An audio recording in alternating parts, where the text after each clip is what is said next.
So how would you guide a company in determining a balance between paid acquisition investments and this idea of authentic customer relationships? So you mentioned advertising before, and a great brand that really hasn't activated that brand may not be known. So you're going to have to spend money to make money. What sort of balance do you look for in these sort of activities? So I always bring everything back to content. If you have good content and you have good thought leadership and you have something to say, and you can't just put out puff pieces that say, "Oh, I'm so great, I'm so great, I'm so great." Like no one cares, no one's going to read Mhm. that. But having good, thoughtful content, again, focusing on problems, focusing on the solutions. I always ask myself when I'm creating anything in advertising, what's in it for me? Speaking on Mhm. behalf of the customer, what's in it for me?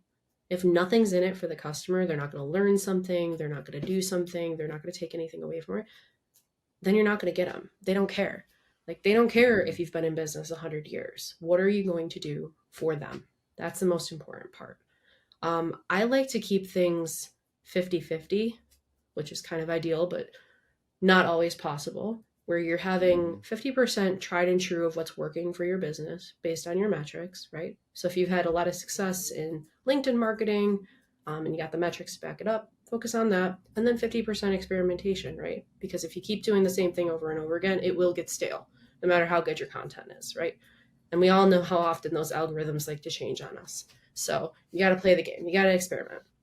A lot of times, though, when budgets are cut, or budgets are really challenging and the marketing team said, okay, cut your budget, then you got to kind of pull back and do more of like a 70-30 or 80-20, where it's like 80% has got to be the tried and true because you're in a pinch.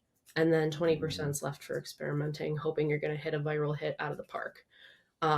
You have to be Mhm. a little more conservative with that. And you have to have a deadline in place because a lot of companies will cut budget and that's it. You're never going to get that money back. Like, it's Right. kind of like inflation at the grocery store. Like, eggs will go up to $4, but they're never coming back down again. you know, No. they'll maintain Yeah. forever. So, yeah, I'm a big fan of experimenting throughout and then leaning into some of those tried and trues, which is completely dependent on your industry and what you're working on. Mhm. There's no one size fits all model. Supercharge your sales pipeline with Insight Up. With our in-capture platform driven by predictive AI and our expert team, we deliver pipeline to spend ratios exceeding 7x. Let us be your partner in achieving rapid pipeline growth. Visit www.insideup.com. Let us meet to schedule a meeting.